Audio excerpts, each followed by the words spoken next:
New Dress 1.5 Part 2.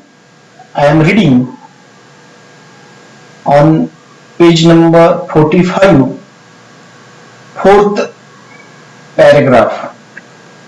But my dear, it's perfectly charming, Rose Shaw said, looking her up and down with that little satirical pucker of the lips which she expected.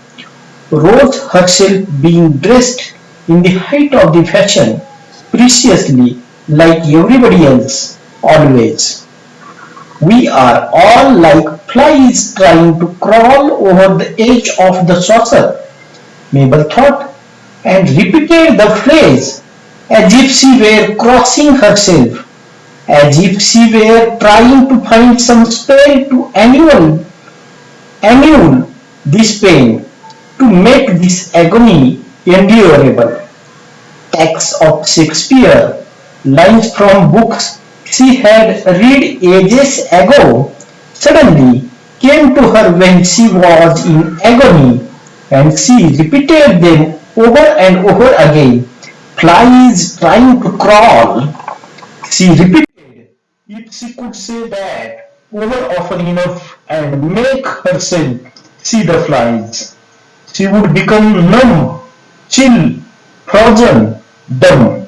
Now she could see flies crawling slowly out of a saucer of milk with their wings stuck together, and she strained and strained, standing in front of the looking glass, listening to Rose Shaw to make herself see Rose Shaw and all the other people there as flies, trying to hoist themselves out of something or into something, merge insignificant, toiling flies, but she could not see them like that, nor the people. She saw herself like that. She was a fly, but the others were dragonflies, butterflies, beautiful insects, dancing, fluttering, skimming, while she alone dragged herself up out of the saucer. Envy and spite, the most detestable of the vices, were the chief faults. Interpretation of the particular passage is our central character, means protagonist, Mabel compares herself with a fly, which is at the edge of a saucer, from where it is trying to come in the light. The fly signifies Mabel's alienation, difference in status from the upper class society, as she feels insecure in the party hosted by Mrs. Dolby. The fly is a metaphor used to compare Mabel with the other women in the party belonging to high society. According to the Mabel, there are also flies, but Mabel is an ordinary fly, and the others are beautiful insects like dragonflies, butterflies, etc. She feels that fly has got stuck in an uncomfortable position, as it is not even able to escape because its wings are covered with milk. She is wearing a new dress specially made for this party, but she feels she looks ugly.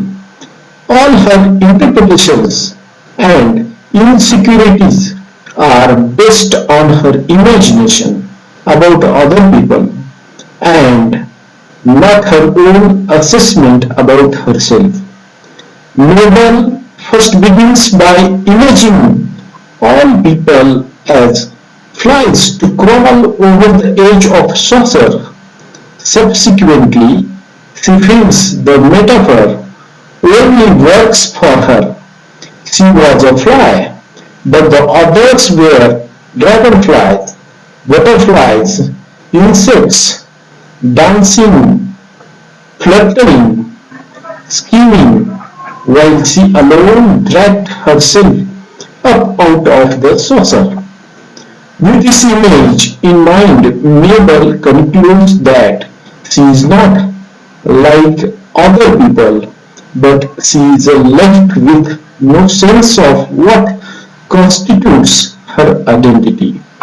Mabel again and again refers to herself as a fly in a saucer. She cannot escape from it because the milk has covered her wings. Page number 46. Second paragraph. I feel like some dowdy, decrepit, horribly dingy old fly, she said, making Robert head on stop just to hear her say that, just to reassure herself by furbishing up a poor, weak neck phrase and so showing how detached she was, how witty, that she did not feel in the least out of anything.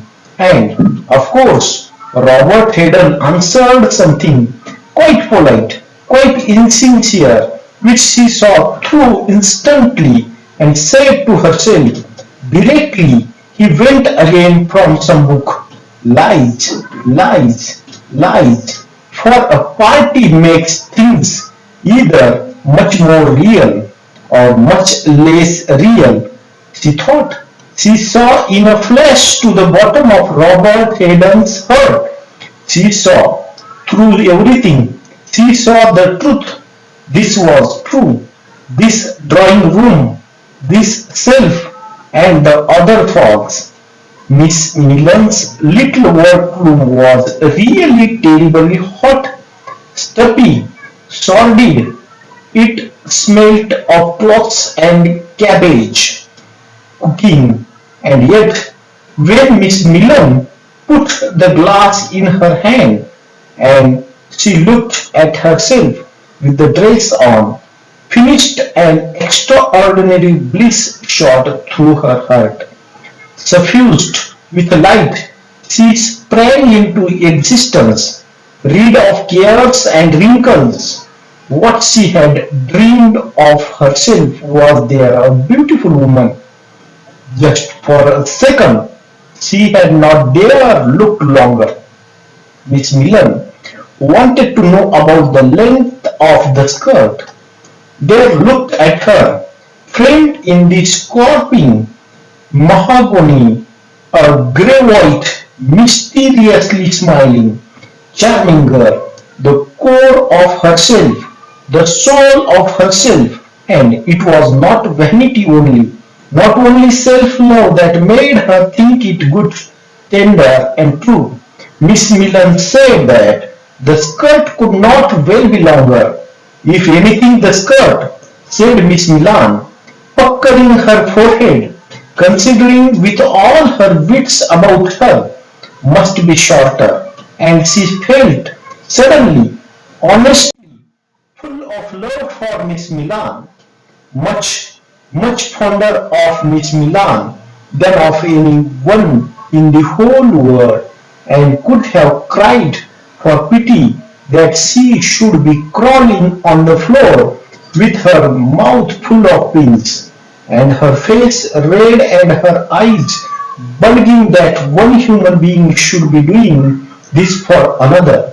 And she saw them all as human beings merely, and herself going off to her party, and Miss Milan pulling the cover over the cannery's cage, or letting him pick a hemp seed from between her lips.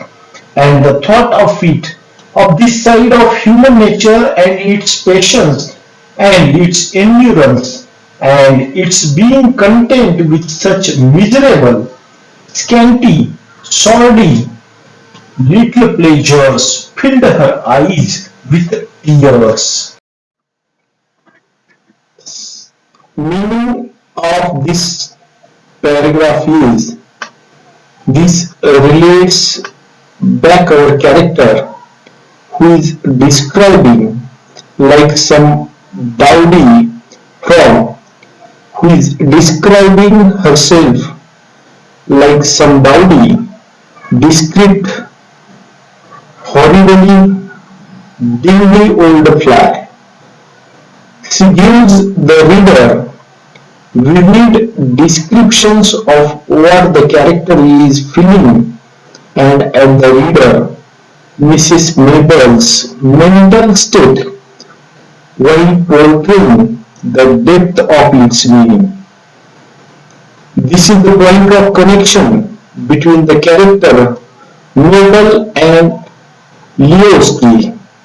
Both feel at the same time superior and inferior to other people. Both feel they have failed as members of society. Mabel does not overcome her inner conflict and feels humiliated as she leaves the party. In the passage, Miss Milan said that the skirt could not well be longer. If anything, the skirt, said Miss Milan, puckering her forehead, considering with all her wits about her, and Mabel felt suddenly, honestly, full of love for Miss Milan. And now the whole thing had vanished. The dress, the room, the love, the pity, the sparkling looking glass, and the canary's cage all had vanished, and here she was in a corner of Mrs. Dalloway's drawing room, suffering tortures, woken wide awake to reality. But it was also paltry, weak-blooded, and petty-minded to care so much at her age with two children, to be still so utterly dependent on people's opinions and not have principles or convictions, not to be able to say as other people did, there is a Shakespeare, there is a death, we are all wheels in a captain's biscuit, or whatever it was that people did say. She faced herself straight in the glass. She pecked at her left shoulder. She issued out in the room as if spears were thrown at her yellow dress from all sides. But instead of looking fierce or tragic, as Rose Shaw would have done, Rose would have looked like Boudicca. She looked foolish and self-conscious, and simpered like a schoolgirl, and slouched across the room, positively slinking as if she were a bitten mongrel and looked at a picture, an engraving, as if one went to a party to look at a picture. Everybody knew why she did it. It was from shame, from humiliation. Now the flies in the saucer, she said to herself, right in the middle, and can't get out. And the milk, she thought rigidly, staring at the picture, is sticking its wings together. It's so old-fashioned, she said to Charles Burt, making him stop, which by itself he hated, on his way to talk to someone else. She meant, or she tried, to make herself think that she meant that it was the picture and not her dress that was old-fashioned And one word of praise, one word of affection from Charles would have made all the difference to her at the moment. If he had only said, Mabel, you are looking charming tonight, it would have changed her life. But then she ought to have been truthful and direct. Charles said nothing of the kind. Of course, he was malice itself. He always saw through one, especially if one were feeling particularly mean, paltry, or feeble-minded. In the particular passage, the mirror reflects physical reality, which is then accepted or distorted in the mind of the character. In other words, it works as a device of self-objectification for Noble.